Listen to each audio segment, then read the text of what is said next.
Hello everyone, it's Jacker72 here, and for today, so the latest Nintendo Direct Partner Showcase presentation has just ended. It was around 30 to 33 minutes of content, and they showed off a lot of games. And the thing about it though is that with the presentation now fully finished, the reception towards this has been very mixed at best. Most say that it's really terrible, while some say that it's decent to solid at best, or in some cases very mediocre. And the thing about partner showcases in general is that they've always been seen as very mixed to so many fans, because whether it's partner showcases, it's mostly third-party games. And I don't really hate third-party support, to be honest, because third-party support is third-party support. I like to be very level-headed when it comes to partner showcases. I mean, our last one had shown off a lot of great third-party games, and just because it is a partner showcase doesn't mean that there isn't any opportunity to show off games that could potentially be really hype or pretty interesting at best. But in this video, I actually want to be going through over some of the games I would say is my personal highlights, and whether or not I would think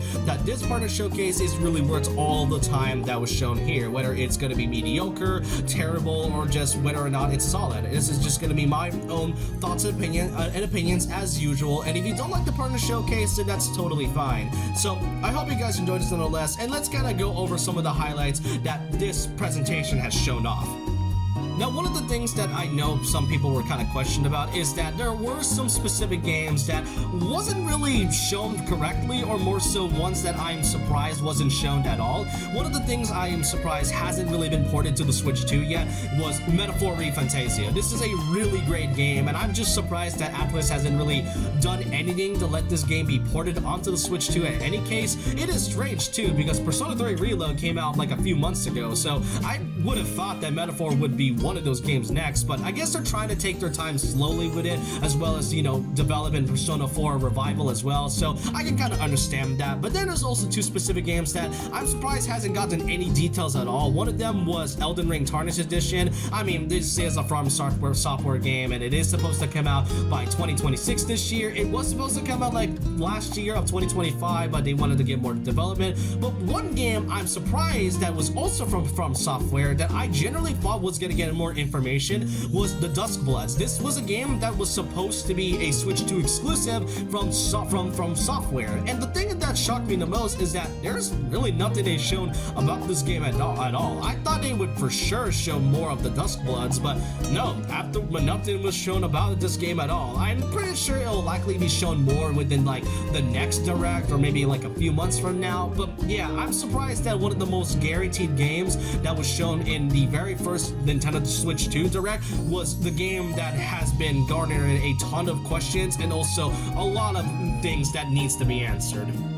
But what about the games that was shown from this partner showcase? Well, the partner showcase still shows a lot of games that are either ported from the old PS5 or PS4 titles, or games that are finally about to get ported onto the Switch 2 after some time, or some games that are fully exclusive to the Switch 2. Like for example, Orbitals was one I'm showing right here. Orbitals is a co-op two-player game, and it's been getting a ton of information within the last couple months. And the one thing I've always find so intriguing about this game the most is definitely the game's art direction. The classic 80s anime style is something I've always been intrigued about this game the most, and while the gameplay is pretty simple, having to do puzzles with a friend of yours, it is still a pretty intriguing game. It's not a must-buy, I must say, but it's one I've been so intrigued about, hence why I am putting this as a highlight due to the really interesting marketing they've done for Orbitals alone, especially with a fantastic art direction like this. But after Orbitals, you've also got Final Fantasy VII Rebirth. Now this is the one highlight I will say is the one I got so excited the most, and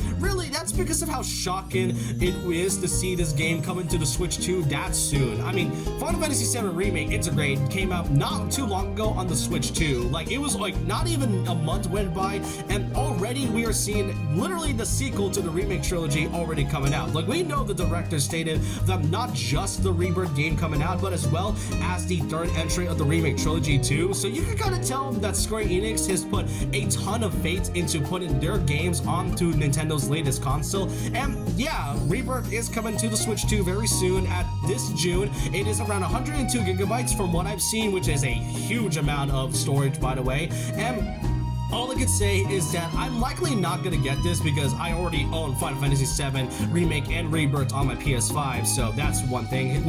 And since I am a person that likes to be consistent when buying games, then I'm likely not gonna get the third entry as well. So, but hey, if you are planning to get the remake trilogy at some point, especially with a huge game like Final Fantasy VII, then yeah, this is definitely for you. Remake is already out and Rebirth is coming very soon, and so that basically means that the third game is likely imminent at some point for an announcement, probably later this year, 2026 or probably 2027. We don't know, but yeah, I didn't expect Rebirth to get this type of announcement that soon, but happy to see Square putting a lot of effort and Fate into the Switch too. Up next, there's also the ported versions of a lot of these games. Notably, we got Digimon Storytime Stranger, which from what I've heard is actually a really great game. And since it came out within the same month of Pokemon Legends ZA, many have stated that this is a much better choice than what Legends ZA has to offer. Now, I'm not that much of a Digimon fan, and I don't really know much about Digimon in general, but I might actually pick this up due to the fact that it is a pretty interesting game, and the fact that it's been getting a lot of great reception since its release. I kind of am intrigued as to what this game has to offer more than Legends ZA. But other than that, yeah, as I said, I'm not that much of a Digimon fan, but this is something I could likely pick up. But afterwards, you then get to 5 specific ports of the Bomberman franchise. This one consisted of 5 titles from Super Bomberman. You're able to play Super Bombermans 1 and 2, as well as Super Bombermans 3 to 5, which apparently was not released outside of Japan and was never released in places such as North America or Europe. So for those that really love games like Bomberman and wants to kind of expand your collection, then Super Bomberman is one of them. It'll be coming out for both the Nintendo Switch 2 and the Nintendo Switch, and I kind of find it funny and also really hilarious that Bomberman is getting way more ported and re-releases than Rayman of all things, which is kind of sad at the same time. But really, Super Bomberman is definitely one of them. I've been kind of intrigued about the Bomberman franchise. I kind of just really wanted to try some of these games, and then afterwards you can get to Hollow Knight. Yeah, Hollow Knight's getting a Switch 2 edition. I don't think I need to say much about it. It is a really great game, and for those that already own the original version on the Nintendo Switch, you can simply just use the game's upgrade pack, and it's free too, so you can simply get it right away. I already got it on my Switch 2, and I can't wait to play it even further because, Hollow Knight's already getting a ton of love, but to see this getting a Switch 2 edition, really great to see. Up next, we also got another game from Square Enix, being The Adventures of Elliot. I played this game about a few months ago on the demo, and I actually enjoyed what it has to offer, and I'm kind of intrigued to see where this game's direction is going to go, because one thing I can say about the Switch 2 is that this game name, especially the console, is literally a huge home for role-playing genres. There's so many games that are just based on role-playing games that it is unfathomable how many they are, and especially with the upcoming Final Fantasy VII Rebirth coming this June, you can tell that Nintendo has so much in store when it comes to the role-playing genre, and I'm actually excited to see what other games could be ported from that genre alone. I love RPG games, and I'm just really excited to see what Nintendo has to show more in the future. But afterwards, we then get from one RPG to another RPG with the Tales of Arise game. This is a Switch 2 port coming this May, and this will be included in all the DLC known as Beyond the Dawn. Now, the thing about it though is that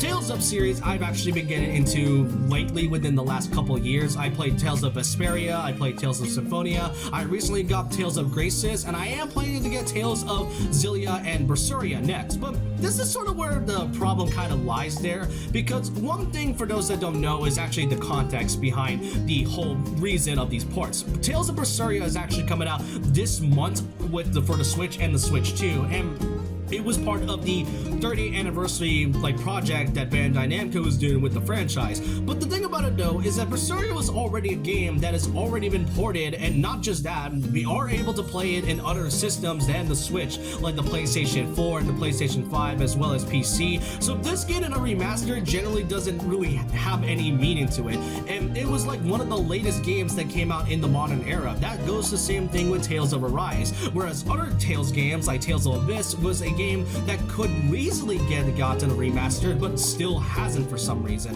Still, it is great to see Tales of Arise getting a port for this one. I did hear some mixed reviews about the first half being good and then the second half being pretty bad in some cases. I'm not sure about it, but Tales of Arise, yeah, most of the modern Tales of franchise, the ones that I see that are pretty popular, is now being ported into the Switch too. Next up is Kyoto Xanadu, which is a game made by developers of Falcom, and Falcom is a really well-known developer who's been making games for so many years by now, and one of the recent games that came out for the Nintendo Switch and the Switch 2 was Trails in the Sky's first chapter. They are planning to make a sequel to this one as a remake as well, so that's another great highlight to mention. And the thing about Kyoto Xanadu is that it's supposed to be a sequel to another game that came out about a decade ago known as Tokyo Xanadu. So yeah, and the thing about this game is what I find so interesting the most is the mixture of genres right here. It kind of has like a bit of that 2D puzzle platformer while also having that 3D action RPG with some RPG elements and some 3D action attacks, but also a mix of a visual novel, which is very interesting. I may not really get this, and I am planning to like expand my horizons, but this is a highlight I want to mention because of the fact that this game being another one of Falcom's next entries is kind of crazy to me. But now we get to another title which has already been revealed, and the last ones I want to cover being Pragmata, Resident Evil 9, as well as the Bethesda titles. Pragmata was a game I am definitely planning to get. I mean, it's been having a lot of interest in development, and not to mention the way the history behind this game has been so intriguing to me, and the fact that it's getting a Switch 2 port is genuinely insane to me. But then there's also Resident Evil 9. There's not much I can really say about Resident Evil 9 because it's been kind of stated a lot that yeah, Resident Evil 9 is indeed coming. It's already been highlighted a few times, and thanks to the Switch 2's newest marketing strategy, we decided to see Resident Evil 9 for basically one last time, but not before getting new information about the game, since it will be receiving its Grace Ashcroft amiibo, as well as a Leon S. Kennedy amiibo. We knew about Grace getting an amiibo about a few months ago, but Leon was something that was never stated before, so yeah, we're getting two official amiibo from the Resident Evil series, and they definitely look good, to say the least. I do think their faces look a bit off, but then again, that's amiibo for you. But the last announcement that they showed off was notably the Bethesda ports. Now, I'm all about supporting third parties, but I'm not gonna lie, ending it off with a Bethesda port is generally not a good idea on their case. I mean, I'm not gonna lie. Like, I'm not sure why Fallout 4 is getting an anniversary edition, or even Oblivion, or even like Elder Scrolls Oblivion, which is funny because that is like the one game I'm very intrigued about. Indiana Jones and the Great Circle, not much I can say there, but it turns out that these games aren't really gonna be on like physical cartridge, except for like Indiana Jones. They're gonna be like in like a code in a box, which is already an unfortunate part for those that like to collect games, like not having a physical cartridge, but instead a code in a box. And again, ended it all with Bethesda is not exactly a great idea on Nintendo's part. And yeah, that's about it I could say about this partner showcase. Now the question is the Nintendo Direct Partner Showcase any good at all despite all the games that they've shown off?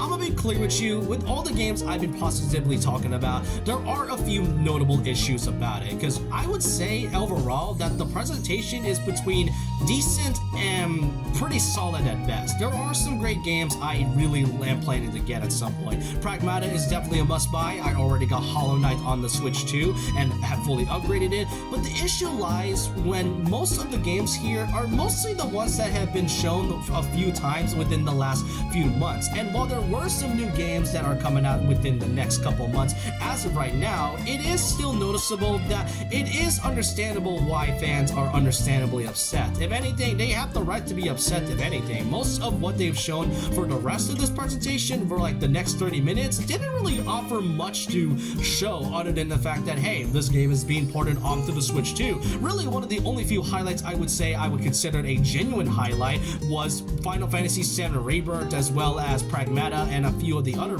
ones. I mean, Bethesda being the last announcement has already made fans kind of left the presentation, and not to mention, not really a great way to end the Direct at all. So the thing about it though is that even though I've been fully positive about it, I can genuinely understand the issues, and I do really think that it could have been better. Like, they could have at least shown at least a few notable games that could have at least elevated it a bit better, but I would give this presentation around like a 5 out of 10 at best. It's not a terrible one as many people say it is, because let's be clear, there has been really bad partner showcases. The 2020s one were definitely the worst case of partner showcases, but Nintendo, when it comes to doing these partner showcases, they tend to either be great or solid, and I do think this one was just decent at best. However, I am still excited to get some of these other third-party titles. I mean, I'm gonna be pretty slow when it comes to getting these games this year, since a lot of them, and really the only major problem about these third-party titles is that most of them are already confirmed to just be key game key cards, with some exceptions like Orbitals, for example. But that's all I generally want to say about this presentation overall. I just want to know your thoughts and opinions down below about this. What do you think about Nintendo's latest presentation of third-party titles? Do you think this was truly worth all the 30 minutes, or do you think we should have gotten a general Nintendo Direct? I want to know your thoughts and opinions down below about this, and so with that, leave a like, comment, subscribe, hit the notification bell for more videos, follow my Twitter and Instagram, and I'll see you guys next time. And remember this, once a legend, always a legend.